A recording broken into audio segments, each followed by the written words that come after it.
You're listening to the Cyberwire Network, powered by N2K. Entrando em contato com atendimento ao cliente. Para muitas pessoas é um jeito fácil de arruinar um bom dia. Mas na Zendesk, nós deixamos a experiência do cliente melhor. Melhor para sua avó, melhor para o seu vendedor preferido de flores, melhor para o cara do apartamento 3A, melhor para você, melhor para todos. Porque enquanto alguns dizem que o cliente sempre tem razão, nós dizemos que o cliente é sempre humano. E, como seres humanos, queremos fazer algo melhor para todos nós. Zendesk, experiência do cliente com IA desenvolvida para humanos.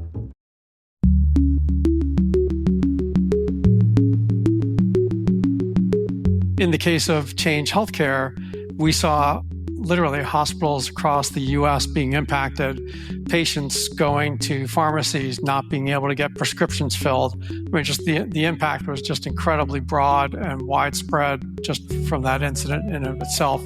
And so, as you can imagine, there's already a lot of activity happening trying to figure out how we can avoid that from ever happening again. Hello, everyone, and welcome to Caveat, N2K Cyberwire's privacy, surveillance, law, and policy podcast.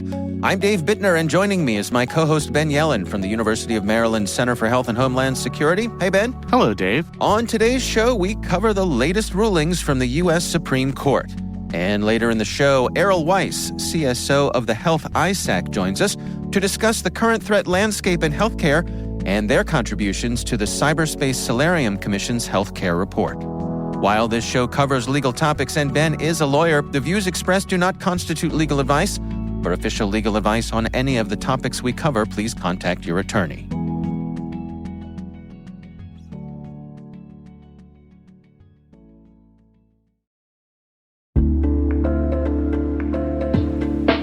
Attention all security professionals. Want real-time IP intelligence at your fingertips? Sign up for Scout Insight's free trial today. Get immediate insights into threats, search any IP with no training required, and enjoy intuitive graphical results. Whether you need to identify compromised hosts or enrich Splunk queries, Scout Insight has you covered. Don't wait. Accelerate your threat response now. Visit teamcumry.com/cyberwire to start your free trial.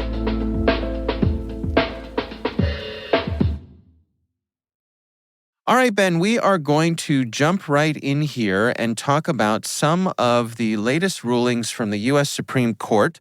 Of course, this has been dominating the news.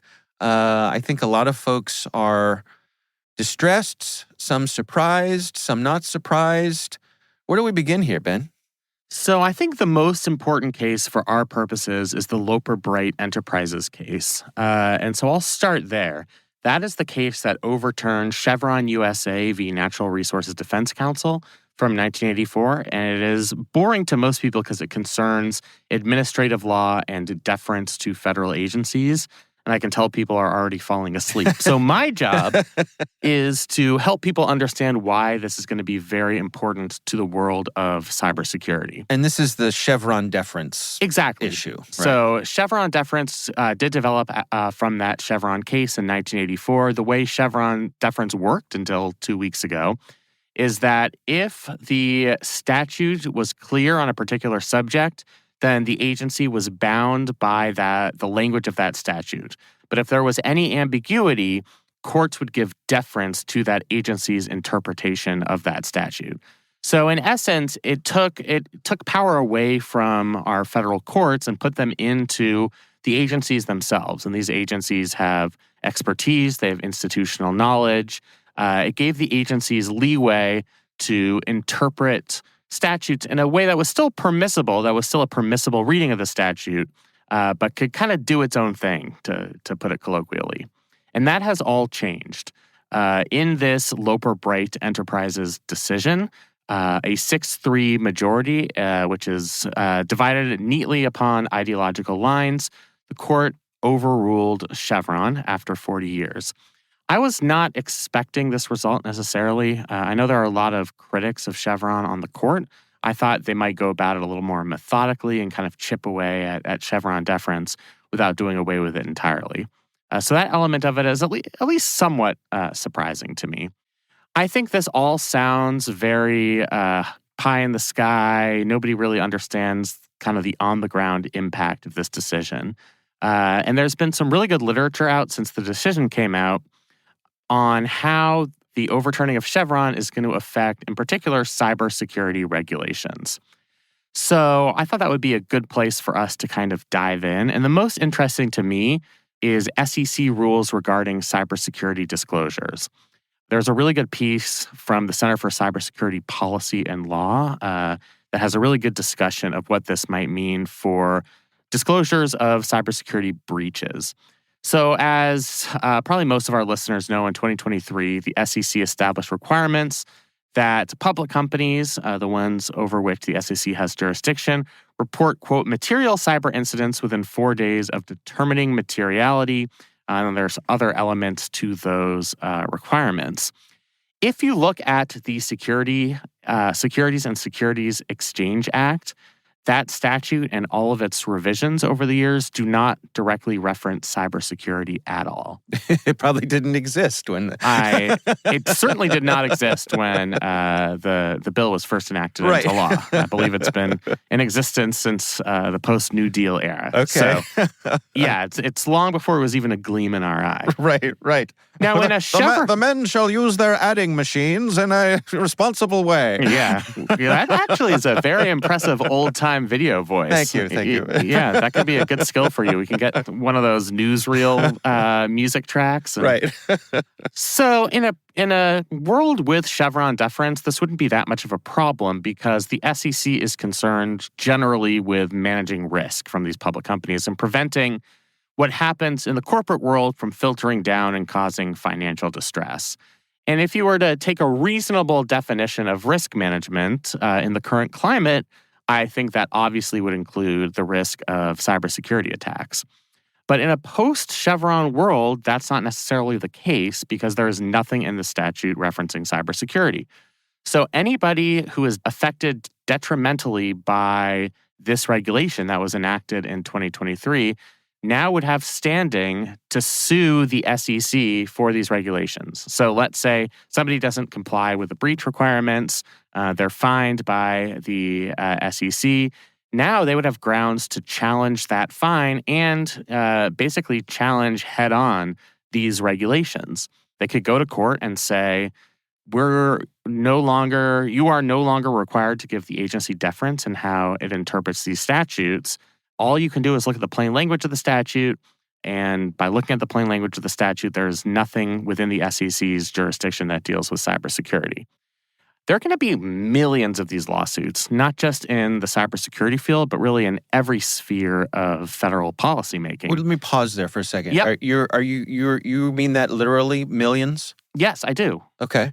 There's already been probably hundreds, if not thousands of lawsuits filed that directly reference the Bright-Loper decision. And as we're recording this, it was released less than 2 weeks ago. So I do not think that that's an exaggeration. I think organizations or companies or whomever who were previously affected by these regulations thought, maybe this regulation was a bit of a stretch in terms of agency authority, but because of Chevron deference, the court will probably hold that the agency was able to take this action. And that's just no longer the case. And now lower courts will have to go through the process of making the decision themselves as to what these statutes mean. And they have tools for statutory interpretation that we have throughout our legal system, and they can do that. But what they don't have is subject matter expertise. Federal courts have federal district courts have a couple of clerks each to do research. These clerks are law school grads from, very prestigious law schools, but they're certainly not experts necessarily in cybersecurity unless they came through the University of Maryland cybersecurity program. Free advertisement there. So just to give a couple other examples that I thought the Center for Cybersecurity and Policy document provided that I think are valuable. The Gramm-Leach-Bliley Act from the late 1990s charges agency regulators with creating standards relating to the security and confidentiality of customer records. Under Gramm-Leach-Bliley in 2022, there are new rules that require cyber incident reporting for these financial institutions. just like the SEC regulations, the Gramm-Leach-Bliley Act doesn't make a direct reference to cybersecurity. The risk of some type of financial crisis that emerges from cybersecurity, which would necessitate the need for cyber incident reporting, that might be written out of that statute entirely. They mentioned the TSA, so our favorite airport security agents. They issued cybersecurity requirements for airport and aircraft operators, as well as passenger and freight railroad carriers. These regulations were promulgated, as I said, in 2022. They include cybersecurity measures. In the TSA authorizing statute from the Homeland Security Act back in the early 2000s, cybersecurity was not mentioned. So this is just an enormous risk for people who believe in effective federal regulation. And I think the question, of course, is what happens now?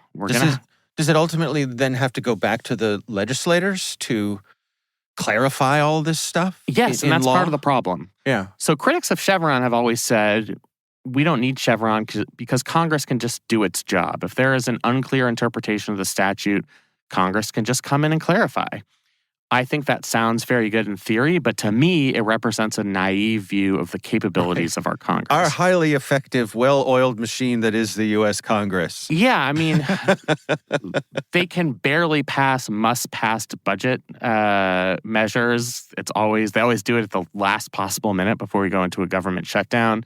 We're constantly on the precipice of self-imposed deadlines for things like the debt ceiling.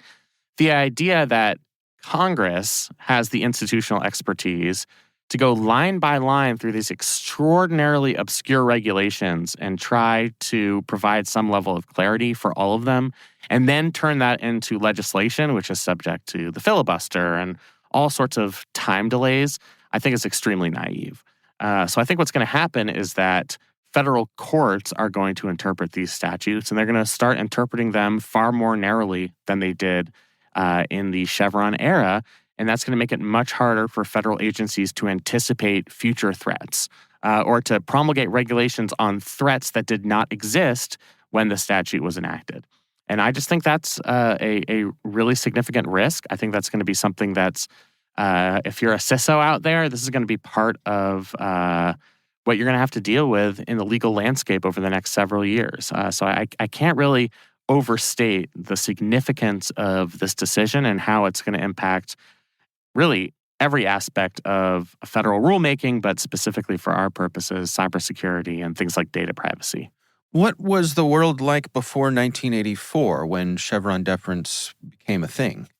That's a really good question, and this is, I think, part of the rationale of the majority's decision is that Chevron has only existed since 1984. Prior to that, we had the Administrative Procedure Act, which didn't say anything about deference to federal agencies, and we basically got along just fine. I think there are a couple of things to say in response to that. The first is that our administrative state has vastly expanded in the last 40 years. Now, part of that is probably due to Chevron deference. Fact is that we rely on our federal agencies to promulgate policy on areas where there's a lack of clarity in a way that we did not do prior to Chevron. It's impacted the way Congress has drafted legislation over the past 40 years. So oftentimes Congress doesn't want to make difficult decisions itself, so they'll say, the Secretary of Health and Human Services or his or her designee shall decide, what counts as a data breach for hospital systems. Now, Congress can still do that, but they're just going to have to be far more specific on the parameters of those types of regulations. So I think the big difference is volume, that we have a much larger federal regulatory system. Now, for some people who hate federal regulations, and that probably includes a lot of our listeners, this comes as great news. It's bad in their view that we have this unelected bureaucracy making all of these rules. And I certainly understand that, and I think that's kind of the ideological position of the justices in the majority here and their ideological brethren. But I just think it's kind of one of those laws of unintended consequences where we aren't going to be able to be forward-looking about developing federal policy. Wow. All right. Well, In the interest of time, let's move on. What else do we have to cover here from the court? So there are two other decisions that we talked about when they went up for oral argument, so I feel like we would be remiss to not mention them. The first is what are called the net choice cases. These were two cases that were consolidated in an opinion, and they dealt with a Texas law and a Florida law that sought to regulate content moderation on the part of big tech companies. So really most of the briefing on this case, and we'll get to why this is important in a second, was about Facebook news feed and YouTube. Mm-hmm. Florida and Texas enacted these statutes. The Texas law was upheld by the Fifth Circuit Court of Appeals. The Florida law there was an injunction put on the Florida law by the 11th Circuit Court of Appeals. So we had conflicting circuit court opinions on this case, which made it ripe for Supreme Court review. The Supreme Court vacated both the Fifth Circuit decision and the 11th Circuit decision because, in their words, the lower courts did not conduct a proper analysis of facial First Amendment challenges to these laws. Remember how we talked about the difference between a facial challenge and an as-applied challenge? Remind me. Yeah, I figured you were going to say that. So a facial challenge basically says that the law in almost all of its applications, and I'm oversimplifying here, but the law in almost all of its applications is on its face unconstitutional. There's no or very few permissible applications of this law. An as-applied challenge would say, as this law applies specifically to the Facebook news feed or to the YouTube algorithm, it's unconstitutional, but we're not challenging the general constitutionality of this law in all of its applications. Okay, yeah. What happened was, and I think this is kind of the fault of Net Choice and its attorneys, they made the entire case at the lower court levels about Facebook and YouTube. That's what they briefed on. That was kind of the nature of their oral arguments. And so they kind of approached this case as if it were an as-applied challenge when it wasn't. This was a facial challenge. So I think what the Supreme Court here is saying is you need to do a thorough analysis, probably at the district court level, to figure out what is every possible application of this law, not just Facebook and YouTube, but how would it apply to Etsy? How would it apply to Uber? How would it apply to some of these smaller, more obscure social media companies where the government is going to try and regulate to prevent this type of viewpoint bias, which is the allegation that led to the enactment of these laws, is that these big tech companies were biased basically against conservative viewpoints. Right. I mean, it was this was all during COVID, right? Where or a lot of it was prompted by COVID, where the federal government was saying, hey, we want you to try to tamp down on COVID misinformation. And, one person's COVID misinformation is another person's patriotic free speech. I think that's absolutely correct. Right. That was one element of it. And then there's a lot about like the Hunter Biden laptop stuff that I think is probably less important. Yeah. I mean, they acknowledge that there were, certainly some instances where these tech companies were probably overbroad in regulating content. Uh-huh. The court here, and this was a decision written by Justice Kagan, so one of the liberal justices, acknowledges that the interests of Florida and Texas are pure here. They want to use the government to foster a forum for free speech. They just might not be doing so in a way that is constitutionally permissible. So, long story short, these facial challenges will now be heard in the district court. That will be appealable up to the Court of Appeals for the 11th Circuit and the 5th Circuit, and that means that this litigation could be going on for a long time. There was an interesting sub-element to this case. Justice Kagan did not have to do this, but she did. She could have just said, Net Choice treated this as an as-applied challenge. It was a facial challenge. They didn't go through the analysis of a facial challenge. End of story. Instead, she criticized the Fifth Circuit's decision on the Texas law, where they upheld the law on the merits. Kind of her money quote, she has a money quote that kind of describes her problems with the Texas law. So she says, first, the First Amendment offers protection when an entity engaged in compiling and curating other speech into expressive product of its own is directed to accommodate messages it would prefer to exclude. So in other words, these big tech companies, including the ones directly challenged here, have their own First Amendment rights to regulate content. They're private companies. Exactly. Yeah. Second, none of that changes just because a compiler includes most items and includes just a few. I think one of the arguments was, Facebook includes pornography and smut and hate speech, but they're really going to reject misinformation on COVID-19. And from Justice Kagan's perspective, that doesn't matter. It is enough for the compiler to exclude the handful of messages it most disfavors. And third, she says the government cannot get its way just by asserting an interest in better balancing the marketplace of ideas. In previous cases, the Supreme Court has barred the government from forcing a private speaker to present views it wished to spurn in order to rejigger the expressive realm. In other words, it's not the state's job, and the state doesn't have the ability to dictate to a private party how it regulates speech. So this was a warning to the Fifth Circuit to say, yes, we're remanding this because of the issues with the facial challenge. That's the main holding of this decision. And by the way, all 9 justices agreed with that holding. But you screwed up, Fifth Circuit. Knock it off, you knuckleheads. Exactly. That's exactly what she's saying. Don't come back to us with a decision like your last one. Right. Or else you are going to be in a lot of trouble. Right. I shall humiliate you a second time. Right, exactly. So Kagan is joined by her liberal colleagues here, Justices Sotomayor and Jackson, as well as what I would call kind of the center-right block of the court, Chief Justice Roberts, Justice Barrett, and Justice Kavanaugh. Justices Alito, Thomas, and Gorsuch concurred that the cases should be sent back, but they heavily criticized Justice Kagan's opinion because of the fact that she was so critical of the Fifth Circuit. Okay. So it wasn't... That tracks. Yeah, it was in effect a 6-3 decision. Yeah. So those were the net choice cases. We got years more of litigation on that. The last one I wanted to discuss was Murthy v. Missouri.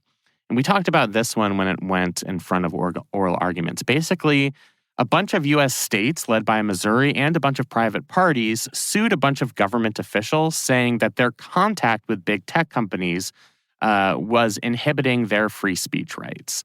In other words, this was a First Amendment challenge saying that the government was colluding with private companies to suppress First Amendment speech. And the same things kind of motivated this lawsuit that motivated the net choice case. It was posts being taken down at, they say, the direction of agents of the government for misinformation on COVID-19. So the named party here is Vivek Murthy, who is the Surgeon General. So that allegation was that the Surgeon General's office was coercing big tech companies to take down information. Therefore, even though these companies are private parties, it was the government that was suppressing speech, if that makes sense. Yeah. It was the government's hand exactly that caused them to suppress speech. The hidden hand of coercion. Sure. Okay. So this case went in front of, you guessed it, the Fifth Circuit. Yeah. And in another decision where a majority of justices are telling the Fifth Circuit to knock it off. They say that this lawsuit does not confer standing, and therefore it is thrown out. So standing means that at least one plaintiff who's part of the lawsuit has to have suffered some type of injury. There's also a future-looking element of it, so there has to be a substantial likelihood that they'll suffer a similar injury if it is not redressed in this case. And then what I really think is the key factor here is traceability. So the injury has to be traceable to the government's action. There has to be some evidence that but for the government's involvement, their speech or their Twitter posts or their Facebook posts would not have been suppressed. And that's kind of what's lacking in this case. Facebook and Twitter and YouTube regulate speech all the time. They take down content all the time. They did so as it related to COVID-19 misinformation before President Biden took office in 2021, and allegedly officials within his administrations were coercing these federal agencies.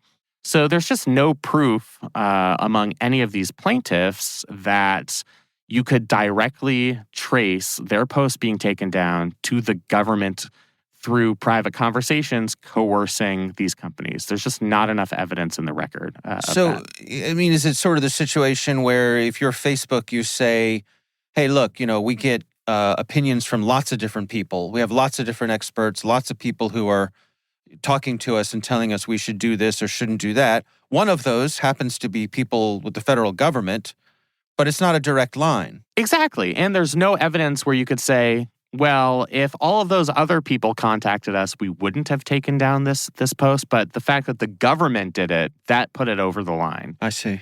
There was one close case. I think it was a private individual from Texas where she alleged, at least more compellingly than the other plaintiffs, that it really was a conversation with, I believe it was the Surgeon General's office or a representative of that office, and Facebook that caused her post to be taken down. I think there was like a time element that was in favor of her argument. Like it was quite soon after the conversation took place that they discovered through their discovery process that her posts were taken down. But even in that case, there's just no direct traceability.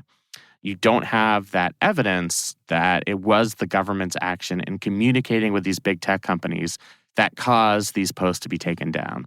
And without that traceability, you do not have standing, and therefore you don't really have to get to the merits of the case. This is another 6-3 decision written by Justice Barrett. So we have our 3 center-right justices, Barrett, the Chief Justice Roberts, and Kavanaugh, joined by the liberals, Sotomayor, Kagan, and Jackson.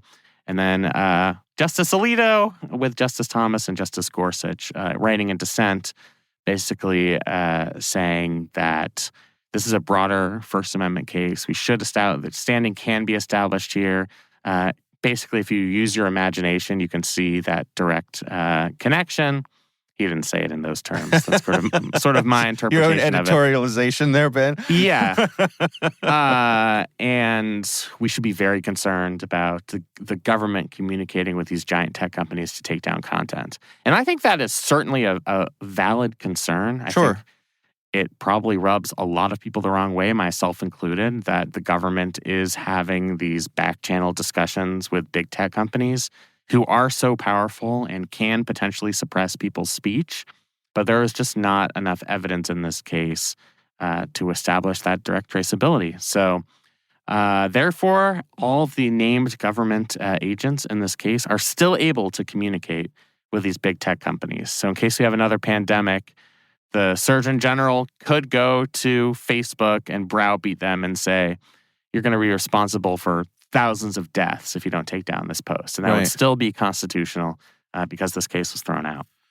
All right. Before we move on with the show and with our guests this week, there's a couple of broader questions about this year and the Supreme Court that I want to talk to you about. Absolutely. So one of the things that caught my eye in seeing discussion over the rulings that came through this session of the Supreme Court, I saw someone say that as a law professor, that they felt like some of these decisions threw them into chaos. Like they weren't sure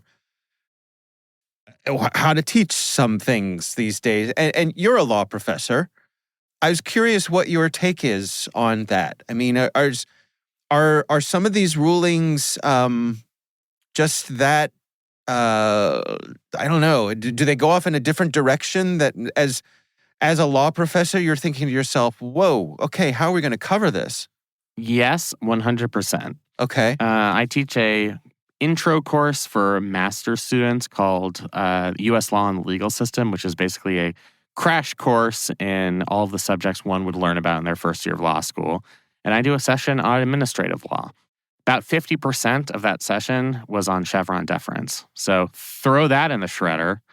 I'm going to have to develop a whole new hour and a half worth of content that reflects this Loper-Bright decision. Right. Which gives me more work for the next several months. Yeah. And I have to say there's kind of a less tangible impact in how I will teach that class, because so much of it is teaching students what our body of law is. And recognizing now that that body of law is subject to change based on the makeup of the Supreme Court. That was always the case, but I think it's important for me to emphasize. I can tell the students Roe v. Wade was overturned and Chevron was overturned, but I think I'm going to have to be more mindful of saying these are our precedent cases. They have yet to be overturned, but we've seen a Supreme Court that is willing to overturn long-held precedents.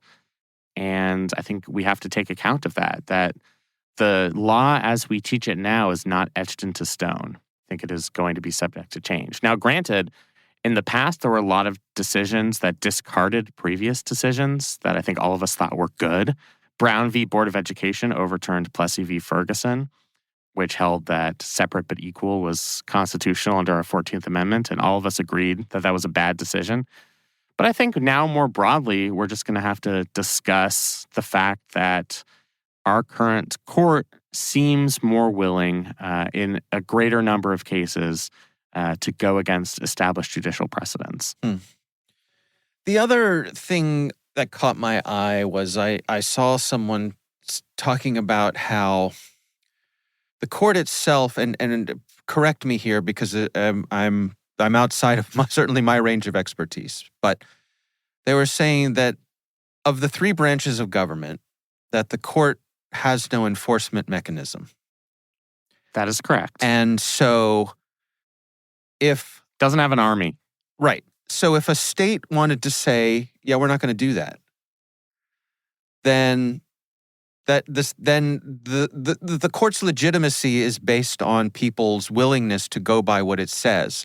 And I believe they were using an example from where Hawaii was responding to some gun legislation, and I might have this completely wrong, so forgive me, but I believe it was something having to do with allowing domestic violence abusers access to firearms.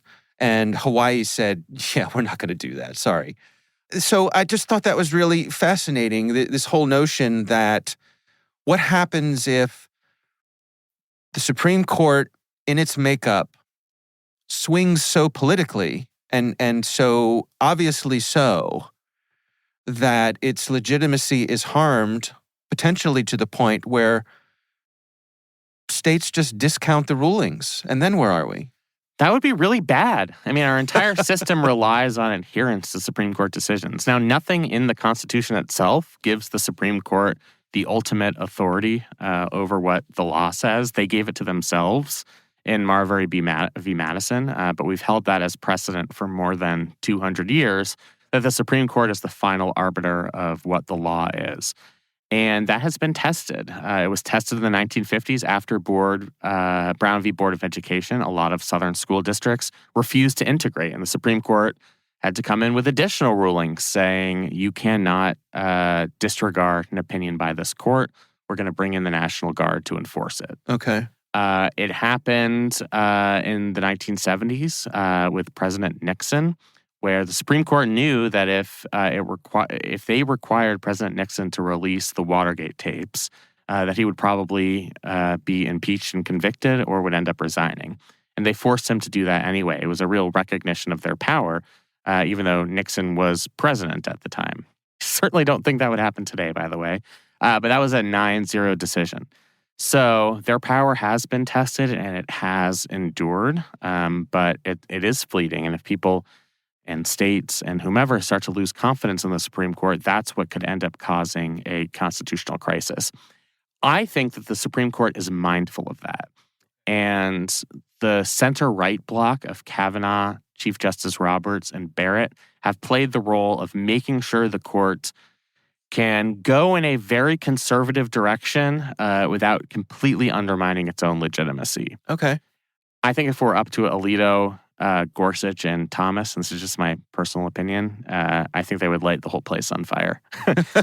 Okay. Figuratively. Right. I think that they disagree with a lot of long-held Supreme Court precedents that is even more highly regarded than Roe v. Wade or Chevron, and they would have no reluctance to go against that precedent. I think Barrett Kavanaugh and Roberts are concerned about the court's reputation, its standing, and I think that has found its way into their decisions, including two of the ones we talked about today, the Net Choice case and Murphy v. Missouri, where they said to the Fifth Circuit, knock it off. I realize that you are furthering conservative policy aims, but this is not the way to do it. We have an established standing, et cetera, et cetera. So I think there is that block on the court right now that is trying to protect the institution. Who knows if that's going to hold in the future, especially given kind of what's happening in the presidential election right now, and if President Trump comes back into office and has the chance to nominate more justices. So to what degree do you think these kinds of concerns are legitimate, and to what degree do you think that they're kind of, breathless and overstated? It's a little bit of both. A lot of the overheated rhetoric about how we should disregard the Supreme Court. I believe in institutions. I believe in Marbury v. Madison. I do think the Supreme Court is the best arbiter of what the law is. That is its proper constitutional role that's been long established. And so I think any calls to kind of revolutionize the system are both not wise and also not likely to go anywhere. But I do think there is a very valid concern that the Supreme Court has taken back power for itself. That's one of my main concerns in the case overturning Chevron, is that they've taken power away from federal agencies who have that institutional expertise, and they've given it to the federal court system, which doesn't. And I just think, from my perspective, that's a bad thing. But I think there's a way to criticize them without questioning our entire system of government. I get that some people disagree with that and want to put the whole system under review, but that's not where I am at this point, at least. Yeah. All right. Well, interesting discussion for sure. Thank you, Ben, for sharing your expertise here. It certainly is a lot to think about. And, of course, we would love to hear from you. If there's something you'd like us to consider for our show, you can email us. It's caveat@n2k.com.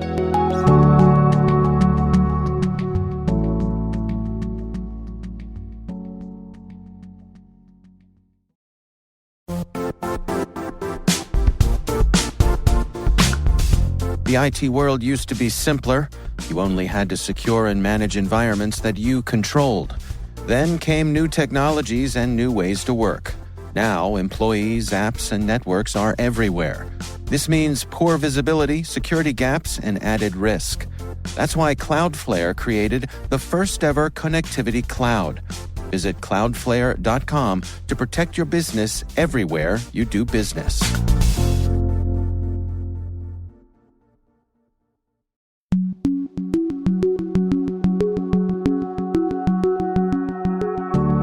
Ben, I recently had the pleasure of speaking with Errol Weiss. He is the Chief Security Officer of the Health-ISAC, and we are discussing the current threat landscape in healthcare and the Health-ISAC's contributions to the recent Cyberspace Solarium Commission's healthcare report. Here's my conversation with Errol Weiss.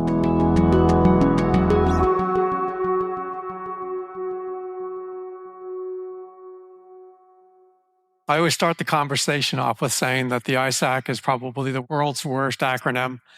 It's a concept that started in the mid-1990s when the U.S. government completed a study and realized that much of the critical infrastructure was owned and operated by the private sector.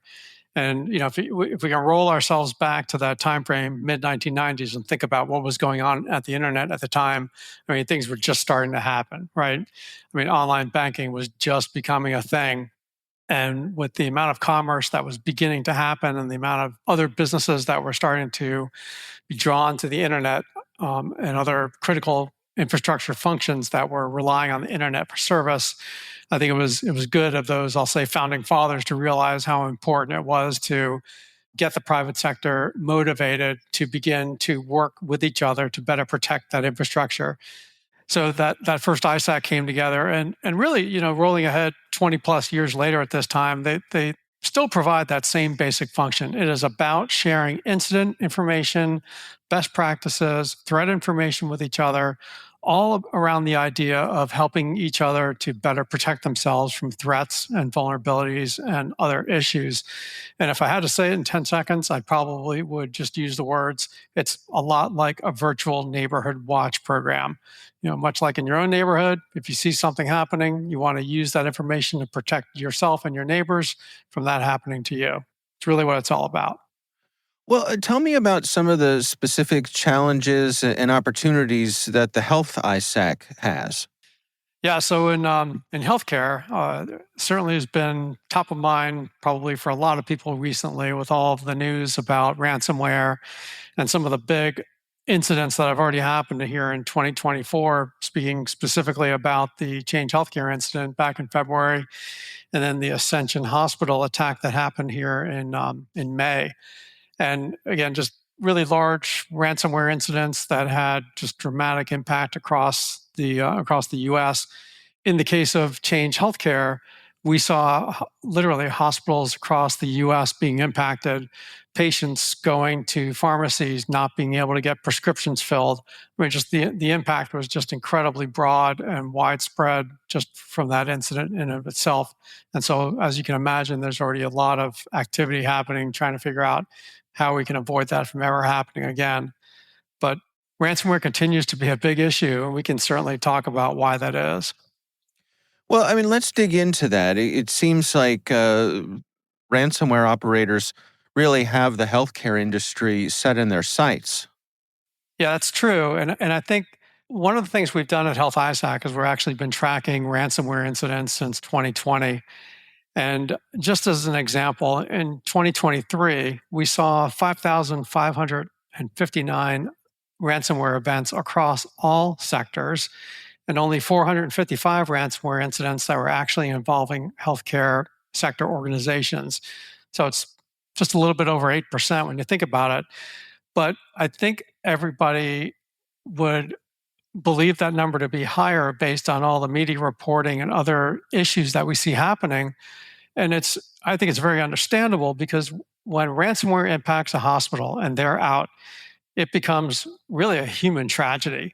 I mean, we see patients being diverted to other hospitals, ambulances having to get sent to other emergency rooms.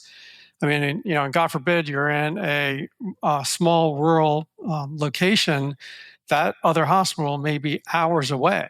And so this could be very life impacting, certainly a large inconvenience at the very least for so many people. And so when ransomware hits, it becomes a newsworthy event.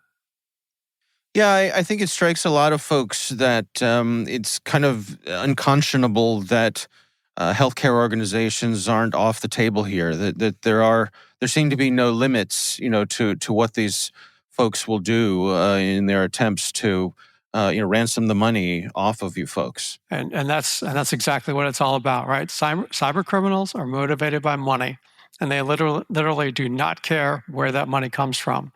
And so certainly things like hospitals are directly within their wheelhouse. We reported recently on a healthcare report that was put out by the Cyberspace Solarium Commission. I would love to get your insights as someone who's really intimate with cybersecurity in the healthcare sector. What was your take on the report from the Solarium Commission? Yeah, I really appreciate the work that the Cyberspace Solarium Commission has been doing. And that report, I think, hit the nail on the head in so many ways. I really appreciated the fact, well, of course, that they did a shout out to Health-ISAC and talked about information sharing and collaboration in general. We can definitely talk more about that.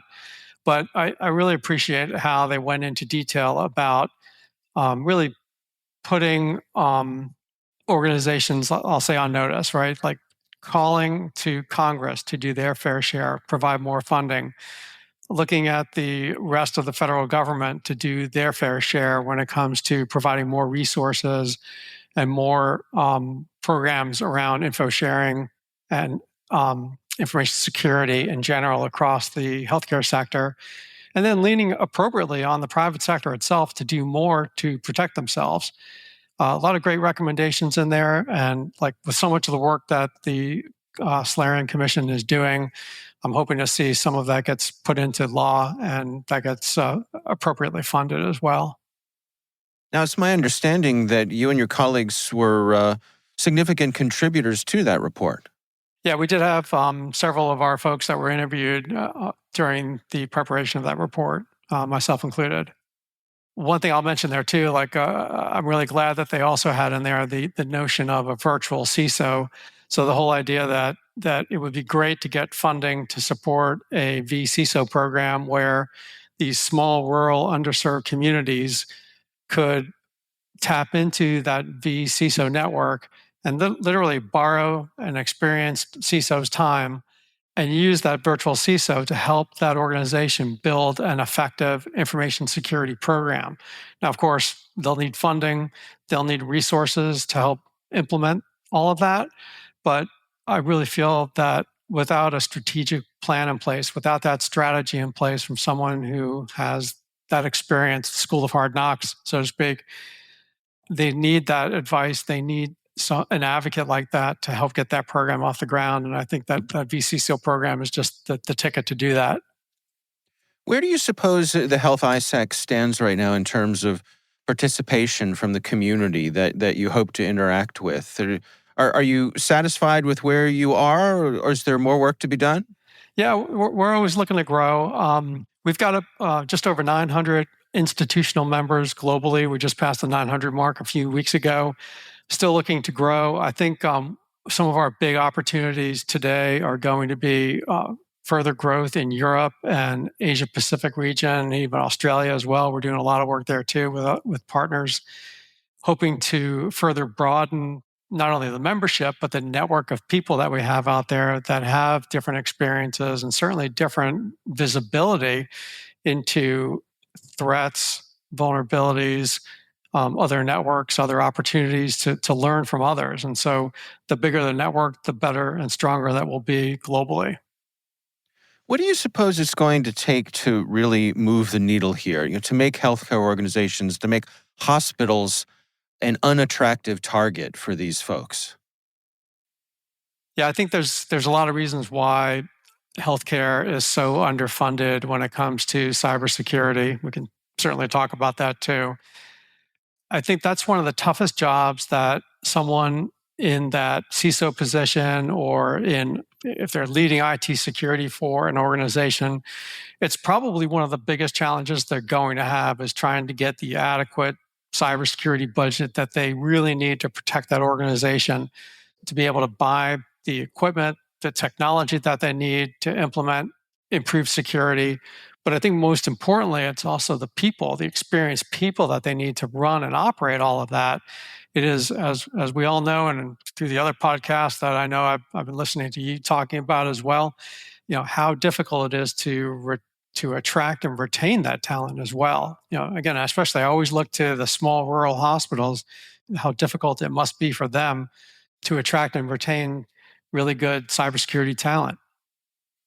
Where do you suppose we're headed here? I mean, what is the trajectory as you look towards the horizon? Any predictions here for where we're going to see ourselves in the near future when it comes to being able to protect healthcare organizations? Well, I think the bad guys innovate really quickly, and they are incredibly creative. And today, as we have seen multiple times already, they are leveraging tools like artificial intelligence to do their jobs even better than before. So we've got a lot of catching up to do, and we've got to get on top of that and in front of that in order to really defend these organizations from these kinds of threats. I also think that from all of the incidents that we've seen this year in healthcare specifically, and then prior years in some of the other critical infrastructures, I think the U.S. population, especially those lawmakers in D.C., are getting tired of all of these breaches and incidents that we keep seeing over and over again. And we're probably going to be facing more regulation and probably other mandates from the government when it comes to cybersecurity and healthcare. My only caution with that is it's got to come with appropriate funding to help these organizations. Like I talked about before, hospitals are running on razor-thin margins as it is today. And so to divert any kind of budget into cybersecurity is literally going to take away from providing healthcare to individuals. So it's a tough decision. It's a really big problem that these organizations are facing. So we need help to do it the right way.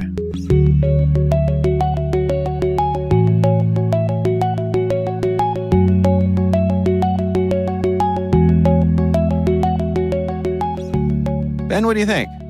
Yeah, it was really highlighted here over the past several months in Maryland, which was greatly affected by the breach on Ascension Health Systems. I think that piqued interest in the subject. In the past, our concern with attacks on our health systems was about getting people's personal data, which is very serious. But in the Ascension case, it meant we had to divert people from hospitals because their systems were down. So those are very serious consequences, and I'm just glad that hospitals and health systems are taking that seriously. It strikes me in particular, folks who are in parts of our country, rural areas where you don't have multiple hospitals to choose from. There may be one hospital within several hours distance from you. And so a hospital being shut down or having to divert patients, that can be a real life or death situation. I think that's absolutely the case. And it's no longer hypothetical. I mean, that's exactly what happened in this Ascension case. And they did an excellent job of getting their systems back online, but we know that it always could be worse. Yeah. All right. Well, again, our thanks to Errol Weiss from the Health-ISAC for joining us. We do appreciate him taking the time and sharing his expertise.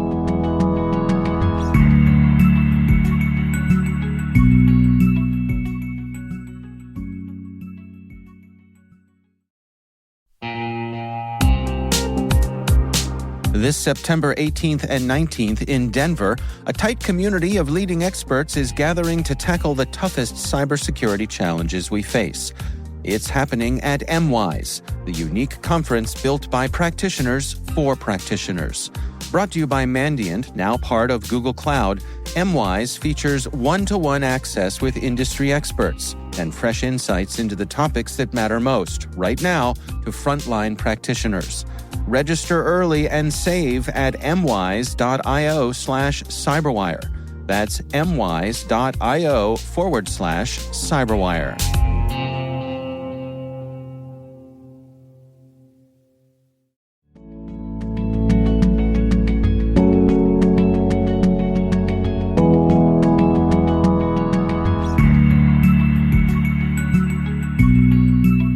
And that is Caveat, brought to you by N2K Cyberwire. We'd love to know what you think of this podcast. Your feedback ensures we deliver the insights that keep you a step ahead in the rapidly changing world of cybersecurity. If you like our show, please share a rating and review in your favorite podcast app. Please also fill out the survey in the show notes or send an email to caveat@n2k.com. We're privileged that N2K Cyberwire is part of the daily routine of the most influential leaders and operators in the public and private sector, from the Fortune 500 to many of the world's preeminent intelligence and law enforcement agencies. N2K makes it easy for companies to optimize your biggest investment, your people. We make you smarter about your teams while making your teams smarter. Learn how at n2k.com. This episode is produced by Liz Stokes. Our executive producer is Jennifer Iben. The show is mixed by Trey Hester. Our executive editor is Brandon Karp. Peter Kilpie is our publisher. I'm Dave Bittner. And I'm Ben Yellen. Thanks for listening.